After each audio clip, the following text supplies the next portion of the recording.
Chapter 201. Alexis' Fashion Choices. The next morning, Dominic woke to the servants bringing in clothes for him. Not an activity that he had expected, as all his clothes were in a storage cube, which was still hanging around his neck.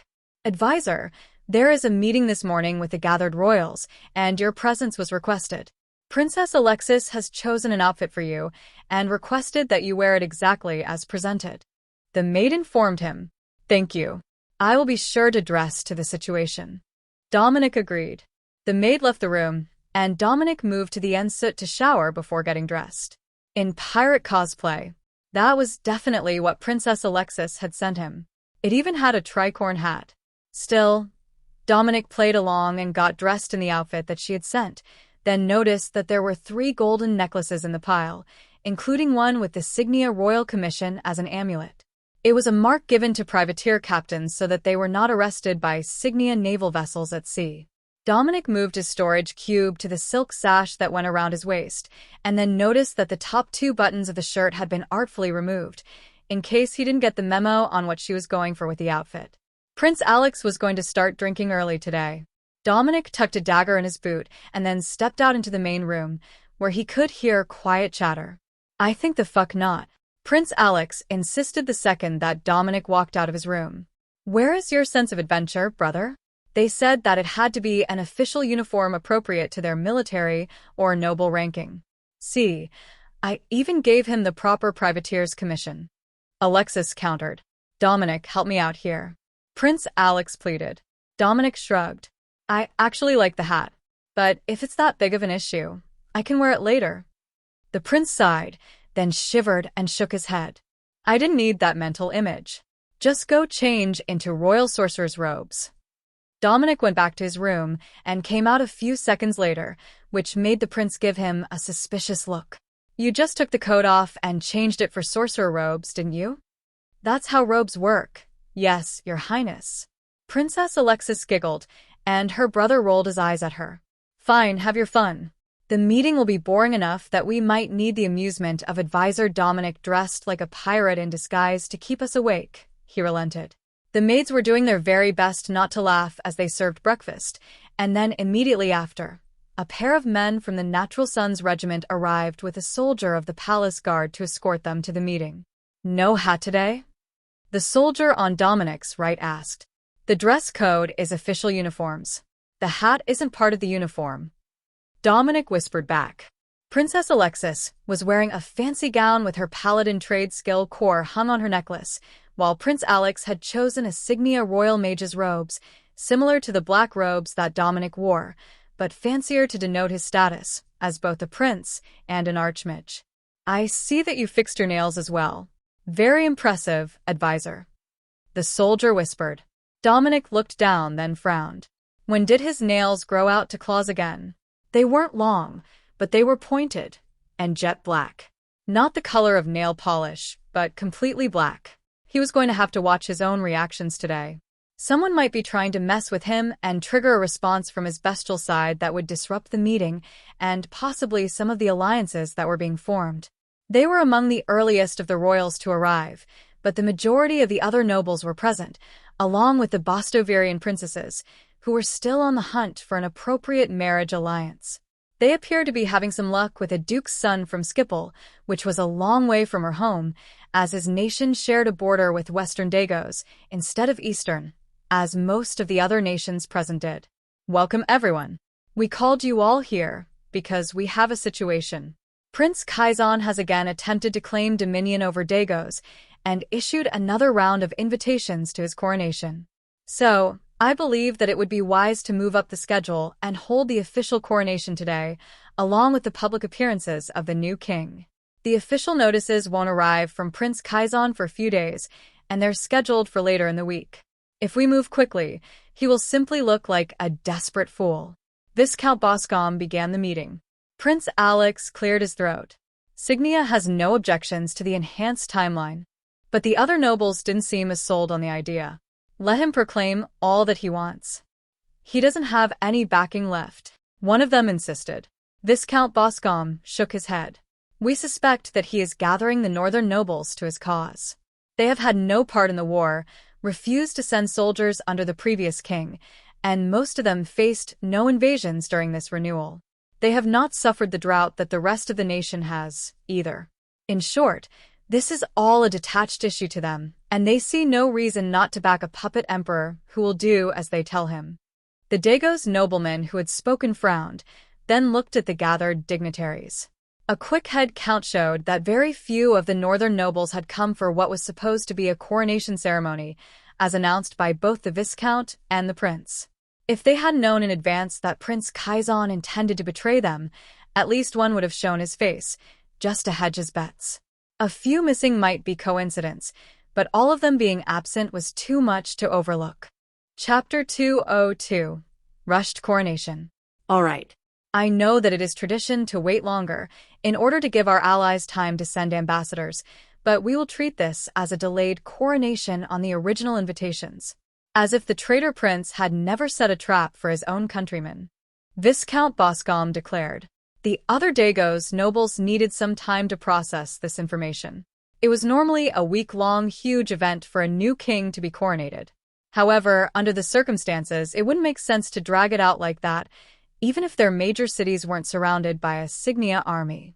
Finally, one after another, they fell to their knees and placed their hands over their hearts as the foreign royals moved to the edge of the room. Long live the king! They chanted in unison, and then the new Duke of Albrolz entered with the royal crown. It's the crown! The actual crown! I thought it was lost. Dominic heard some of the nobles muttering. The second prince winked at him, and Dominic understood what was going on. He had killed the previous king and taken the crown for himself, until such time as he approved of a new king of Dagos. The duke came forward and placed the king upon Viscount Boscombe's head, then bowed to the new king. From today forward, the reign of King Gustav IX begins.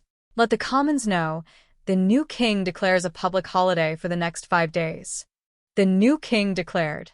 The nobles cheered, and King Gustav removed his outer coat, replacing it with royal robes suited to his new station. Then, he made his way to the balcony and motioned for the staff to light a packet of paper that was sitting by the fireplace. Thick purple smoke began to billow out of the chimney, easily seen from anywhere in the city. The first stop was the balcony near the throne room, for the nobles who were not privy to the ceremony itself. Usually, that was due to space concerns, but today it was mostly the wives and children of the nobles and attendants who first saw the new king greeting them before he moved to the main entrance of the Albrolz palace and waited for his advisors to begin the ceremony. Today is a glorious day for Dagos. King Gustav IX has taken the throne, the chief advisor declared. Then the new king stepped out onto the balcony, and Dominic tensed, prepared to block the first attack that came his way. Let me. Prince Alex whispered, stepping in front of Dominic. It would be a much stronger statement to have the Prince of Signia protect the Dagos king from traitors than some royal advisor. Predictably, the first attacks came from Albrol's palace guards in the courtyard, who suddenly turned and fired arrows at the king. A king who simply raised his hand to stop the others from cutting them down where they stood. They were more valuable alive for interrogation. But to the commoners standing further away, it looked like the king had stopped the arrows himself. It wasn't unheard of for Dagos kings to have magic of some sort, but Viscount Boscombe hadn't studied as a mage, as it had fallen out of fashion a generation ago in the nation. The two guards were quickly captured, and didn't even try to resist as they were restrained. Dominic knew that they would likely have a suicide pill on them to escape torture, but it made a good show for the crowd that they were taken away alive and intact. A show of mercy by the new king. My people, I know that hard times have come to Dagos. Famine, plagues, loss of trade, high taxes to pay for wars. But soon, that will begin to change. The crown has developed better relations with our neighbors than our predecessor, and we will soon have an announcement that will bring not only peace, but prosperity back to both the commoners and nobles of Dagos. King Gustav declared. That was a grand claim, but the words were being repeated through the crowd. The king had a plan to deal with the shortages. A plan that didn't involve them paying more taxes to absent nobles. That was hard to believe, after all that they had been through. But if the new king said it during his initial speech, it should hold true for at least 2 years. That was the custom for all kings before him. From behind the king, Prince Alex slyly handed him a large bag. Dominic wasn't sure what that was about. Then King Gustav opened the bag and began throwing silver coins into the front garden, while the commoners cheered and rushed forward to try to catch them. It was absolute chaos, as he was throwing silver coins. But it was custom, and if the Signia prince hadn't handed him the bag, it would have been a smaller bag of copper coins that went to the poor, as the tradition was officially a gesture of caring for the downtrodden. The new king had a rather impressive throwing arm, Dominic had to admit. Some of the coins were making it more than 20 meters back into the crowd, so not only the group who rushed forward first were getting paid. Dominic noticed that the king tucked the bag under his robes long before it was empty, likely saving some of the money to pay the Albrol's palace staff and guards. It was clear by the response of the people and the state of hospitality in the duke's estate that there wasn't any spare coin to go around. The king returned into the palace after a few minutes, and the nobles followed him back to the throne room, which was being quickly renovated to suit the presence of a sitting king. Send out the announcements. I expect all titled nobles here within the month to swear fealty. We should know fairly soon which ones are still loyal to the crown, and which ones have chosen to rebel. The king declared. There was definitely going to be a civil war, Dominic decided. Prince Kaizen and his faction wouldn't tolerate a demand of that nature, or that the royal signet and crown were in the hands of another. Chapter 203 How Dago Survives. Dominic escorted Princess Alexis back to their suite after the official functions, so that the Dago's nobles could plan their next actions. Prince Alex was accompanying the Dago's delegation, along with a single representative of the other nations present. But officially, they were only there to observe. Dominic would have liked to sit in on that meeting, as it promised to be an absolute disaster. King Gustav didn't have much of a nation left, with a third of it in rebellion and the other two-thirds either turned to banditry or occupied by Signia forces. There was a chance that some of the other nations would be willing to help, but an even larger chance that they were about to start making plans to parcel off the majority of Dagos for themselves the moment that Signia's troops backed out of the nation. They would never let Signia claim as much territory as they now occupied. If that happened, then Signia would become too strong. But that didn't mean they intended to leave Dagos intact. What should we do tonight? Alexis asked from the other room as she motioned for the maid to help her with her dress. Warm fire, a good book, and wait for the others to get back with the piping hot tea? Dominic suggested. Alexis chuckled. Not a bad plan. But I'm getting soft. We should spar.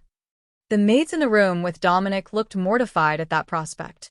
The chance that someone might be seriously injured while sparring was low. However, the chance that a princess would be injured while sparring was simply unacceptable. Though, if they knew how much worse Dominic was with a sword, they would not be concerned for the princess' safety. Your Highness, there are important social functions coming up in the morning. Please, you can't have bruises on your arms during the galas. What would everyone think? We might lose our heads if someone believes you've been mistreated during your stay. The maid in the room with the princess pleaded. That was a good servant, Dominic thought.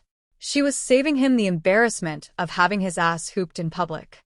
So, instead of training gear, Alexis came back out in a dressing gown, and the serving staff brought them tea and croissants with chocolate drizzle.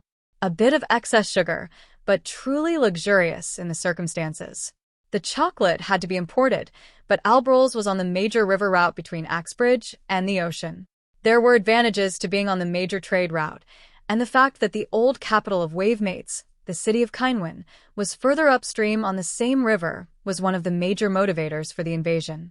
They didn't put any tariffs or restrictions on goods. Instead, they traded magical items for all the best, so only what they didn't want would make it to Dagos and the overseas buyers. Because the merchants wouldn't risk sending that much money on an extended voyage, the magical items used for payment were turned back toward Axbridge, leaving the Dagos buyers with none of the upsides of a wealthy and powerfully magical neighbor. When Prince Alex returned to the suite, he found them both sharing the same large chair, and initially thought that his sister had fallen asleep in Dominic's lap. But no. They were just reading the same tome on the history and lineage of the Dagos royal family, as written by the royal court's historians. Did you make any progress? Alexis asked as her brother sat down across from them. Indeed we did. We have negotiated an armistice and support deal that includes 5 nations. Dealing with the new king is much easier than the previous one. He is much more reasonable. The price is going to be incredibly high for the crown of Dagos, but it shouldn't be too bad for the common people. At least in the short term. You see, King Gustav has agreed to implement the same tax amnesty program that we are planning to use to repopulate the regions we wanted for reparations. With a few twists.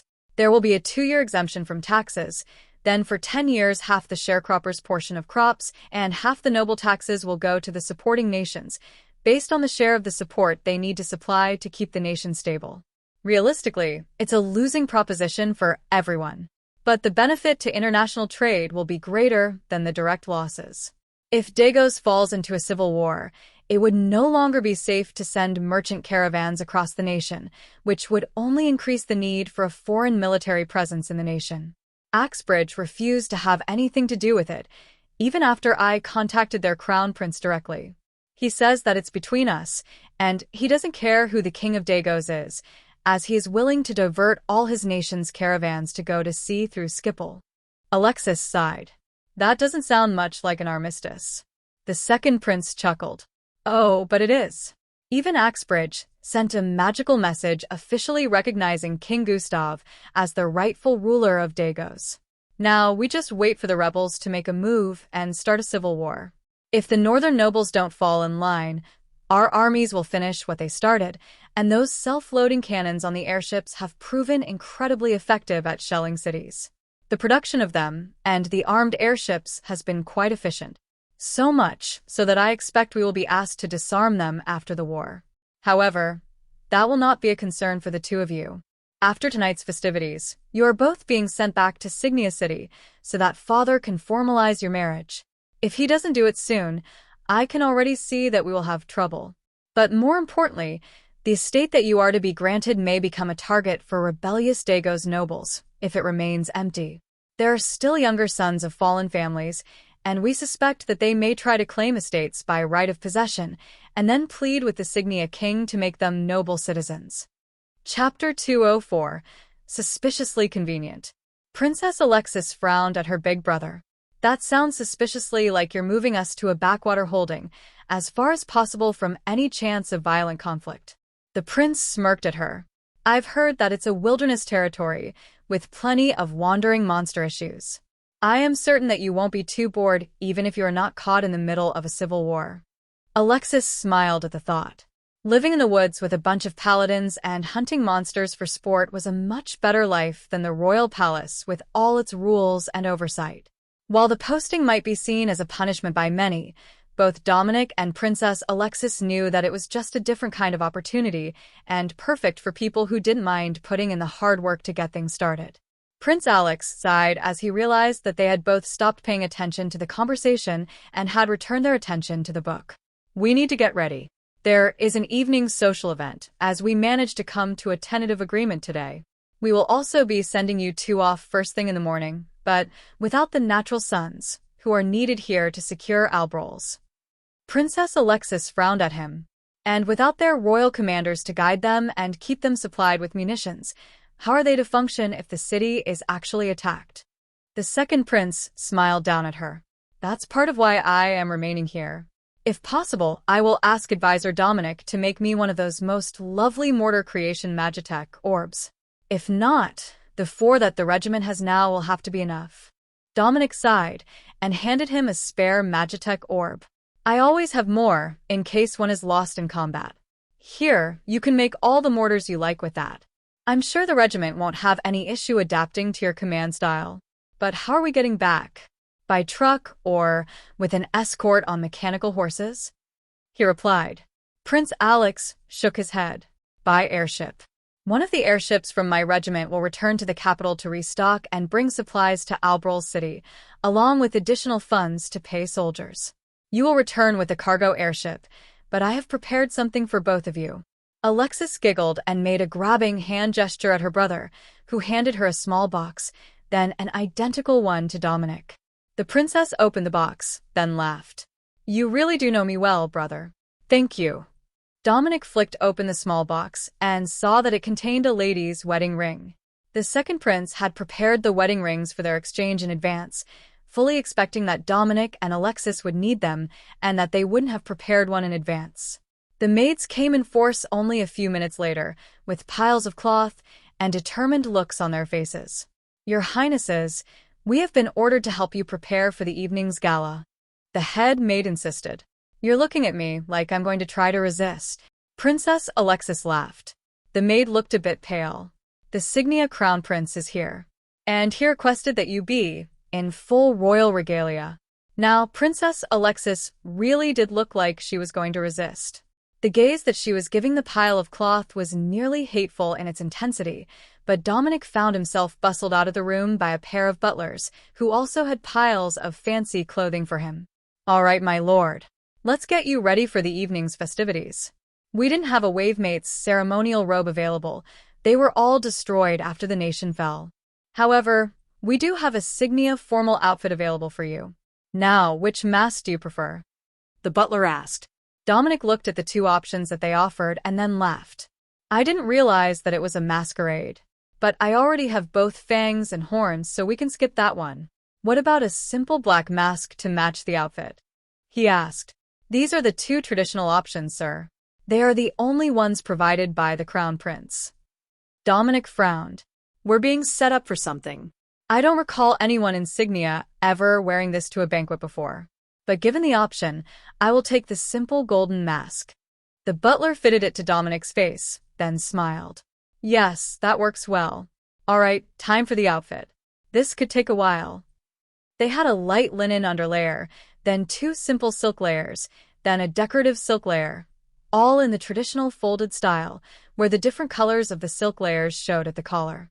Then he was given a cloak, held over his shoulders with a golden chain, a decorative sword belt, and a new scimitar with a scabbard.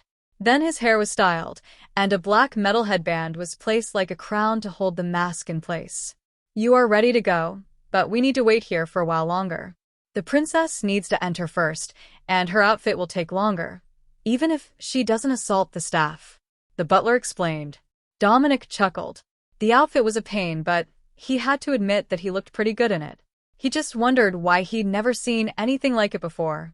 The closest that he could recall were the formal robes that his uncle wore to welcome important visitors. They were in a similar style, but not nearly as fancy as these ones. They did still have dragons embroidered on them, though. Dominic stood, patiently waiting until the staff came and placed a veil over his head. It was thin black silk, and he could see through it well enough, but it was the very presence of the veil that triggered the memory in Dominic's mind. He did know this outfit. This was a royal wedding outfit. His royal wedding outfit. Chapter 205, Shotgun-Free Wedding. If Dominic hadn't already figured out what was going on by the veil, the fact that the wedding march was playing as he approached the grand ballroom would have been more than enough. By both Signia and Dago's tradition, the higher ranking of the bride and groom was the one who waited at the altar. In this case, it was the princess. "Good luck. You don't have any family here that we know of, so you'll have to walk alone down the aisle," the butler whispered. Dominic gave him a slight nod, and then strode confidently into the room. He paused at the entrance to the aisle. There was one wavemate's tradition that he didn't want to skip. Traditionally, when the bride and groom first saw each other on the wedding day, the groom would roar in approval, signifying his wholehearted acceptance of the bond. But wavemates' weddings didn't have wedding vows like Signia or Dago's weddings did. Tilting his head back slightly, Dominic felt the muscles in his throat shift, and he gave a full-throated roar. Not the human approximation, a proper draconic roar that shook the decorations hung around the room. The room fell silent at the noise, and then the soldiers lined up along the walls began to bang their ceremonial spears on their shields. The military version of applause as Dominic began taking slow, even strides down the aisle. Princess Alexis shifted uneasily as Dominic stalked toward her. That roar didn't sound like approval to her. It sounded like need. And the heat that it lit within her body was making it increasingly difficult to stand still and wait for him to make his way to the altar. Those slow, regal strides should have made him look like the prince he was born to be, stiff-backed and shoulders back in perfect posture. But the swaying of his hips, and the way that his eyes were locked on her behind his veil, were the confident stride of a predator stalking prey that has nowhere left to flee. Instead of using the stairs, Dominic took advantage of the monstrous strength spell's passive strength increase and simply leapt from the aisle onto the stage, where he took Princess Alexis' hands in his own. For a moment he hesitated. He had only recently memorized the traditional Signia wedding ritual. "My love, sorry I am late," he spoke, a hint of teasing in his voice. The nobles in the front row smiled. Those were only the traditional words for a bride walking the aisle. Normally, a groom walking the aisle would thank his bride for waiting for him. The bride and groom released each other's hands and turned to the priest, who had been sent from Signia for the occasion. "Today, we join these two in most holy matrimony. By the grace of the gods and the will of His Majesty, King Alfred Cygnus, first of his name, I bless this wedding. First, bow before the gods." Dominic and Alexis bowed in unison toward the altar set up behind the priest. Second, bow to the elders. They turned to the crowd and bowed toward the assembled guests. Third, bow to your eternal spouse. Dominic bowed to Alexis, who curtsied to him, nearly making him laugh. Sure, it was a proper response, but a formal bow was still an option, and the curtsy was very out of character for her. They straightened, and the priest spoke again. "You may lift the veils." Dominic heard the room's hushed cheering as Alexis' veil was flipped up, but his whole attention was on Alexis, whose face was covered with a delicate golden mask. He could only see her eyes, as the mask covered the rest of her face, unlike his own, which left his mouth and chin bare. But those eyes were all he needed to see. Unlike the weddings of commoners, there would be no kissing the bride in public today. Well, not as part of the ceremony. Instead, the priest gave instructions. Have the bride and groom prepared rings? Dominic took the ring from a waiting butler and gently slid it on Alexis' finger. He had to be careful not to scratch her, as his claws had grown out on him again, but the ring went on smoothly, and then Alexis placed the black gold band on his hand. "Lords and ladies, please welcome the new Duke and Duchess of Westover." Dominic froze in shock. Duke of Westover? Were they giving him back his hometown? The Crown Prince and Second Prince were standing shoulder to shoulder in the front row, beaming up at the newlyweds as Dominic wrapped his arm around Princess Alexis' waist. This part was the most difficult part of the whole ceremony, Dominic thought. They had to stand here and accept the wedding blessings of everyone who had gathered for the wedding before they could retreat to their room for the evening, while the wedding party would traditionally play loud music and party to drown out any sounds that might come from the marital chambers. "Why are you looking at me like that?" Alexis whispered. "Like what?" "Your eyes are glowing. You look like you're going to eat me." She added, "Oh, I fully intend to." Alexis blushed behind her mask and pinched Dominic's leg to encourage him to behave. Whoever designed these robes must have expected that, though. The multiple layers took much of the force out of even her strong grip. The two Signia princes stepped forward with red paper envelopes in their hands. "Blessings on your union. May you find eternal happiness." They spoke in unison. "Thank you, brothers." Alexis replied, her voice a bit shaky. The two princes gave Dominic amused smiles, but didn't dare to ask what he might have said to her that would cause her voice to waver like that. They were satisfied that they had done the right thing. Their sister was safely married off. The King of Dagos had agreed to cede the lands they had demanded as war reparations. And finally, the King of Signia had granted the bride and groom not only a large peerage, but the highest possible titles to go with it. Now, they just needed to make it home to get started on turning the peerage from large to inhabited. Preferably before the diplomatic fallout of the agreement started. Chapter 207. Make them wait. The next morning came far too early. They were far from finished with each other when the maids knocked at the door and let them know that breakfast was ready, and the airship would be leaving in 2 hours to return them to the capital. "Do you think that we can make them wait an extra day?" Alexis pondered as she lay across Dominic's chest, idly running her fingers over his skin. Her husband now. But still, duty came first. "All right, we will be up shortly," Alexis replied, then rolled over, intending to get up out of bed and take a desperately needed bath. Only, her legs wouldn't support her. She was sore in places she had known that she could be sore, and Dominic didn't look much better as he stretched out aching muscles. He turned to pick up his shirt, and Alexis noticed the crisscross of fingernail tracks across his back and sides. Who was supposed to be the dragonkin here? She considered using a healing spell to patch them both up, but couldn't bring herself to so easily erase the physical memory of their wedding night. You're going to need to use that healing spell. If not, you won't make it to the bath. Dominic whispered in her ear. And you? Dominic shrugged. It will heal by evening. I am durable that way. Alexis reluctantly healed herself, then wrapped a clean dressing gown around her body to head to the bath.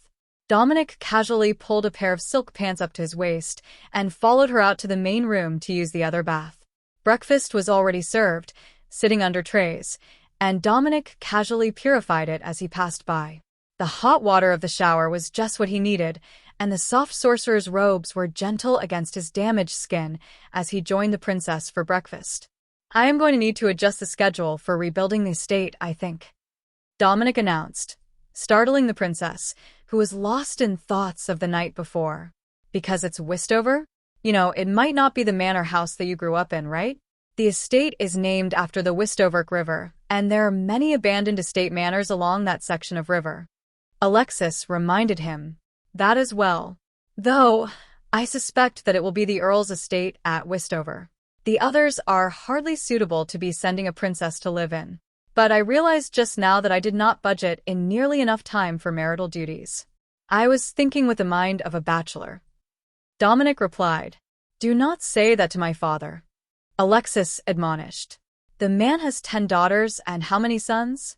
Plus the children of his mistresses, who aren't counted among the lineage. Dominic reminded her. That's different. The royal lineage needs to be continued. And I now understand why he is so enthusiastic about the process. But I can't say that I share his thoughts on concubines and mistresses. Just one princess is enough. Dominic agreed. The door opened, and the crown prince walked in. On that note, good morning. I just came to pass along a message before you depart. The king will hold a noble title passing ceremony when you get back, though the title itself was official the moment that the royal edict was signed. Next, the army was camped at your new estate for some time. They have cleaned the area and buried all the victims that they could find, both in the village and the estate. Finally, if the sorcerer has time on the trip back, the royal engineers would like design plans for the mortars and launchers so they can equip more troops. Do you have enough mana cores to get your primary spells to level 10? The king will request that you do that as soon as possible. Claudius insisted. Dominic nodded. I will be able to increase the level to at least 9 before we get back. I will admit that I haven't focused much on making mana gems, but I have some cores, and regular use should have brought me somewhere into the middle of the 8th level already. Prince Claudius smiled. Excellent work. You've come a long way in a very short time. Perhaps you will be able to handle the new level of responsibilities placed upon you. Alexis frowned. Why does it sound like we're being set up for something even more complex and political than working behind enemy lines or helping negotiate an armistice? Claudius patted her on the shoulder with a smile. Because, dear sister, you are. You didn't think that it would be easy to win over the natives of an occupied territory and convince them to come live in the wilderness under the dominion of a king who's not their own, and a noble with no reputation that none of them have ever met, did you? Alexis sighed. When you put it that way, it sounds much more annoying than simply convincing people to move from the cities to rural farmland. That alone is difficult. But we will find the people that we need, one way or another. If needed, we can rely on the reputation of the Order and the new Duke's abilities with Magitech to convince the first few to come. Then we will send them back to town to sell their first harvest, and they can spread the word for us. The Crown Prince gave her an indulgent smile.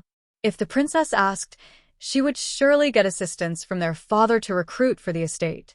But knowing her, she would want to do as much as she could herself before she would admit defeat and request help. That's all that I came to tell you. Enjoy your breakfast and don't miss the airship. They're already delaying their departure for the pair of you. Everything else is already loaded and ready to go. If you want to keep the wedding garments, I can have them laundered and saved to be sent with the next supply run. Claudius announced. Please do. It might not be the sentimental memory that it is for many others, but I think that it will be a good memory for us to have when things get difficult in the future. Dominic insisted. Hopefully, he hadn't damaged the robes too badly when he removed them from her body. He remembered cutting the corset strings, as they couldn't just tie her robes with a sash like his for easy access. But he wasn't certain whether any of the actual robe layers were damaged, or where they had all gone. Chapter 208. Homeward Bound. Dominic and Alexis ate quickly, as the airship ride was long, and everyone was already waiting on them to be ready. Under normal circumstances, Dominic would have said that they could have come to get him as soon as the airships were beginning to load, but on this particular morning, that would have exposed the Crown Prince to secrets that no older brother need ever learn. Crown Prince, we will be on our way.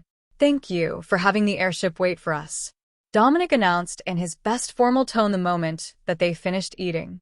Relax, we're family now. Plus, you married into a dukedom. Or perhaps the princess married into your dukedom. I haven't seen the formal announcement yet. Either way, you're also a titled and landed noble of Signia, close to my rank for now. But one last thing before you go. The prince paused, and Dominic waited for him to finish. I'm still not happy about you getting your hands on my sister. Dominic did his best not to laugh, while Alexis blushed and swatted at her older brother's arm. Prince Claudius just shrugged.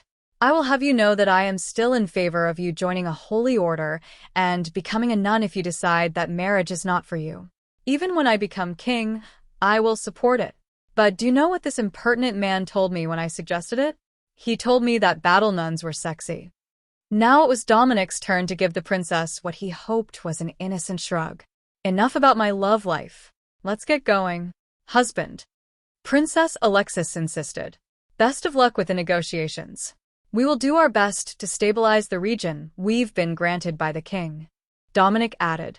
The airship captain looked visibly relieved when Dominic and Alexis rode out to the edge of the city, with Commander Dax and a pair of cavalry escorting them. Your Highness, Duke Westover, it's an honor to have you on board. We will depart immediately, the captain announced. The statement was redundant, as the crew was already starting to prepare to ascend. They had learned that it was more efficient to not reduce lift, but to hold the airship down with thrust from the propellers. So, as soon as they untied the mooring lines and rotated the direction of thrust, the airship rapidly began to ascend. Is it still viewed as unsafe to be near the ground? Dominic asked. The captain smiled. You could call it a wartime superstition. No Signia airship has been lost above 1,000 meters above the ground. So, we move high and fast, where no other nation's airships can easily ambush us, and where we will normally have the advantage of altitude if we do have to fight. The airship had 3 drive assemblies on each side, instead of 2, like the ones that they had upgraded at Burton had. It was made for larger capacity cargo movements, but with a higher top speed and better performance toward the wind. You might as well get comfortable, Highness, Your Grace. It's 2 days to the capital, and there isn't much to do on board. The captain informed them as the airship continued on its course.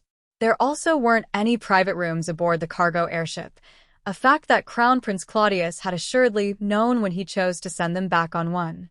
He really was protective even after his sister was married. Fortunately, both Alexis and Dominic had brought entertainment in the form of books, and they could be easily entertained. The princess was absorbed in a romance novel she had found, while Dominic was reading up on all of the little details that came with operating a manor and estate so that he wasn't caught unaware when something inevitably came up. The king wanted to announce the appointment directly, and the addition of a new dukedom to the kingdom was no small event, both from a political and territorial standpoint.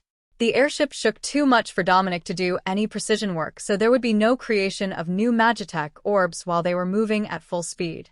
But Dominic did make a copy of the blueprint for his recent work to give to Pops, then a second one for the king. It was best to come with a gift of some sort if you were summoned to the capital, even if you lived there. With the work done on the first day, the second day was left entirely to relaxation as they crossed from Dagos back into Signia. There hadn't been much risk on this flight, with the armies well behind them. But just being back over friendly airspace let the crew breathe a sigh of relief. Princess, There will be staff waiting at the docks to help you prepare for the meeting with the king. The radio man reports that your presence is requested immediately after landing. Lord Sorcerer, it's been a pleasure to have you on board. Fortunately, we didn't need to demonstrate our abilities with the auto-loading cannons today. The airship's captain informed them as the city came into sight. What is the range on the radios? I've noticed lately that we are very close when orders get relayed. Dominic asked. About 30 kilometers, give or take. The further up you are, the easier it is to get and relay a signal. But the radios were designed before the Magitech trucks were, when 30 kilometers was half a day by horse or a full day for infantry. Now that we're using airships, they don't feel quite as impressive. After all, you can see another airship on the horizon from that distance, and they might not be able to hear you. The captain replied, I will talk to the engineers and see if we can do anything to upgrade that. And I will try to get actual radios in the trucks, not just receivers. That was a real pain when we forgot to pack a backpack portable unit with us on this trip. The crew of the airship chuckled. Units losing their radios was a common thing during the war with Dagos. The radio was often targeted in order to cut off communications. In more established positions, lines would be run. But in a constantly moving battlefield, that simply wasn't practical, even though anyone could hear a radio transmission. Chapter 209. Back in the capital. The airship touched down at the Signia city docks, and the princess was bustled out by a half-dozen maids in order to get her ready for the meeting. Lord Dominic, if you will follow me, please. The dress code is military formal. There is a dressing room for the gentlemen as well. An armorer informed him, then winked at Dominic. They worked together in the forge, so they were far from strangers, even if they had only spoken a few words to each other. You get off easy today. My gear hasn't taken any damage and I already polished it. Dominic laughed as he stepped into the changing room and took out everything for one final check before getting dressed.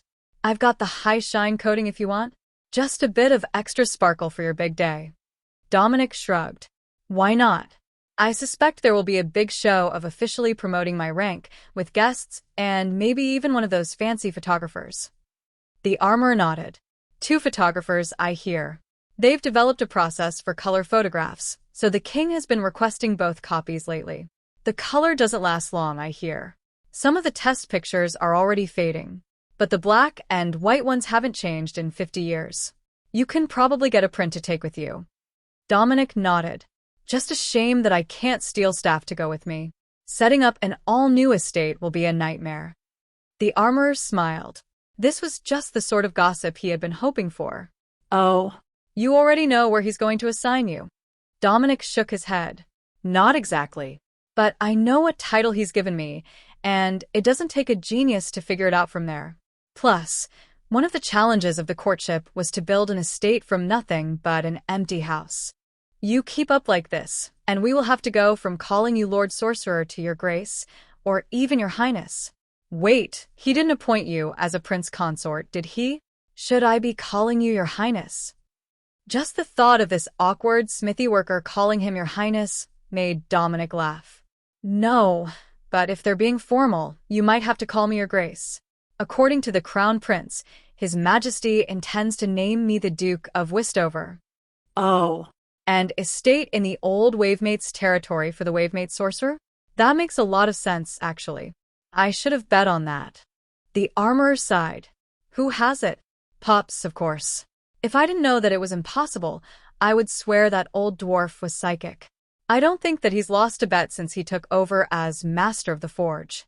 We've got a bet going on whether he will resign his post to return to his forge when the war ends, but if you're moving to the frontier, I might wager on him following you, just so that the royal smithy can't come knocking on his door so easily.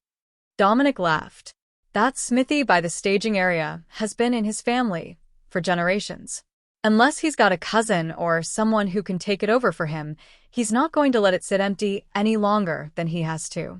The armorer nodded, then started to apply shine to the outer armor pieces of Dominic's ensemble. All right, that's as good as it will get in the time that we have. The king must not be kept waiting, and even if the princess isn't ready, we should get you to the throne room. All right. She won't be long. If it's military formal, she will also be in armor, so it takes less time to get into than the fancy gowns. Dominic agreed. The notion that the many layers of clothing that the noble ladies wore could be more difficult than armor to get into made the armorer chuckle. But he was an unmarried man from a common family. He had never actually seen the process firsthand. If it was a particularly fancy event, the gown would be literally stitched together after the wearer was in it, so that the fit was flawless. Dominic stepped out of the dressing room and heard Alexis cursing at her maids as they were apparently trying to style her hair. "Walk faster. Trust me, you don't want to be here when she comes out if she's not happy with her hair," Dominic whispered. The problem was the reverse of most noble women, in that the princess didn't like all the fancy pins and ornaments in her hair. She said that it made her head heavy and everything had to be removed to put a helmet on, which was a safety hazard. They had a long trip to the throne room, though. The airship docks were at the shore, and the royal palace had only sent one carriage for the new arrivals. "Looks like we can't escape so easily. If your duty is done, you can relax now," Dominic informed the armorer, who had been pressed into service as his assistant. "Not until we get back. My ride is behind yours, and they won't leave until you do. Which means I get to ride back with the ladies' maids, which might not be all bad." Alexis came out a few minutes behind them in what Dominic could only describe as a wedding dress with plate armor. It even had the lace veil. Honestly, pretty sexy. He would have to ask her to wear that again one day. "I should have gotten fancier clothing," Dominic joked as he extended his arm to help her into the carriage. "Someone is going to hear about this choice," Alexis replied, then flicked at the veil in annoyance. "My lady, please. If you continue to tug at it, the veil will pull free," the maid pleaded. And that meant it would mess up her hair, Dominic assumed, or she would have removed it already. Chapter 210. Welcome Home. The carriage kept a leisurely pace to the palace, in direct contrast to the rush that the staff were in to get them ready for the trip. Trumpets sounded as they arrived at the palace gates, and Princess Alexis sighed. "That's the formal tone for a duke. They want you to exit first and greet the king's advisors, then I will exit second." Now, she was definitely not happy. As an unwed princess, she should have exited first. But as a duke's wife, she was introduced second, the same way as their children would be.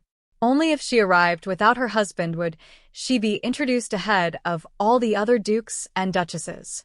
There was no formal announcement of name and title as Dominic stepped down, but the king's closest advisors, including Morgana, were there to greet him. "Welcome home," the techno-witch whispered as Dominic reached her spot in the line. "For now, at least," Dominic agreed. Then the trumpet tone changed, and Alexis stepped out of the carriage, radiant in the sun, and the gathered nobles gasped in awe at the sight. Dominic's sigh of appreciation wasn't missed by the techno-witch standing beside him, and Dominic realized why the wives exited second. The ranking guests were waiting to meet with the titled noble, but everyone else was waiting to see how fashionable the noble ladies were. So, while Dominic spoke with a small handful of people, the rest of the crowd only cared about Alexis. If he had actual business to settle, this arrangement not only gave him more time, but a chance to speak without being overheard over the noise of the crowd. Once the princess had made her way to him, Dominic extended his arm for her to take, then followed the herald through the halls to the throne room. Hundreds of nobles, nearly everyone of importance in the capital, lined the aisles, standing and waiting for their entrance. Flowers had been strewn along the red carpets by a pair of young noble daughters, and the throne room was fully decorated for a celebration. Dominic and Alexis paused as everyone else entered the room, and then the herald ushered them through the door and down the aisle toward the throne. Dominic noticed that the pattern of the carpet had a mark telling him where to stop, and the assistant behind the king was giving directions by hand signals. "Stand, military salute, bow, greet the king." Dominic placed his right hand over his heart, clenched into a fist, and then bowed to a 45-degree angle. "Your Majesty, I have come at your call," Dominic announced, while Alexis curtsied. "Father, I have returned," she finished. "Welcome home, daughter." "Lord Sorcerer Dominic Wavemates, today we have called you here to recognize your marriage to the 9th princess, Alexis Cygnus. The crown blesses this union, and wishes to reward you for your contributions to the war effort.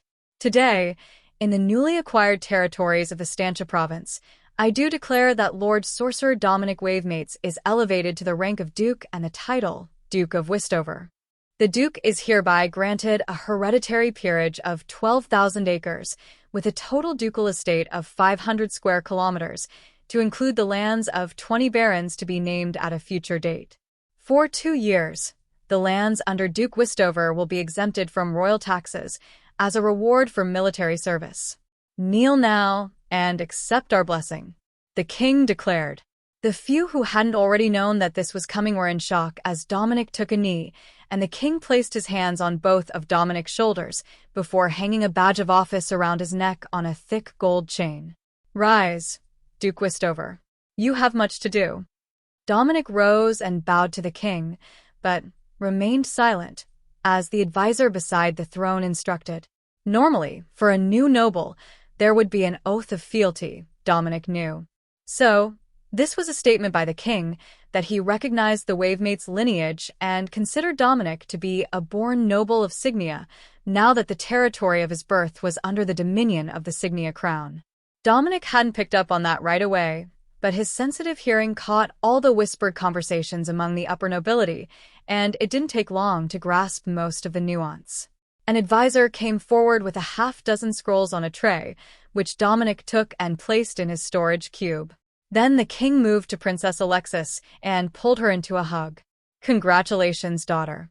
I wish you all the joy in the world with your new husband. Then he moved back to his throne, and the advisor motioned for Dominic and Alexis to move to the left side of the aisle. Will the Princess Josephine and Duke Saldoc of Bostoveria approach the throne? The advisor announced. The two stepped from the crowd, with the handsome Duke looking smug and the princess looking disgusted by his very existence. It had to be something personal between the two of them, Dominic assumed. The Duke was a young man, not yet 30. He was handsome, muscular, his hands faintly scarred from combat training, everything that should have been desirable to the princess. The crown would like to announce the betrothal of Princess Josephine to Duke Saldoc. Does anyone have a reason these two should not be wed? Speak now, or forever hold your peace. The king asked. He was about to continue when a man stepped into the aisle. Thorvald, heir to Duke North of Westcaria, challenges Duke Saldoc for the right to the princess' hand in marriage. Thorvald declared, voice booming in the throne room. By what right? The duke snarled as Thorvald swaggered toward him. The right of prior claim. I declare that my union with the princess is a love match, sealed with her first kiss. Thorvald declared. Both the Duke and Princess Josephine looked horribly offended, and the princess glared at him when Thorvald winked at her. The king cleared his throat. And when did this happen? Just now. Thorvald replied with a smirk, then pulled Josephine into a deep kiss. Either she was too shocked to respond, or she had actually been holding out for Thorvald, but she didn't attempt to push him away as the room fell silent at the pure audacity. Now, which one of them is going to murder him? Father or Josephine? Alexis whispered. Dominic was betting on the king. Josephine's blush as Thorvald broke the kiss said that she wasn't nearly as likely to kill him right now as her father was.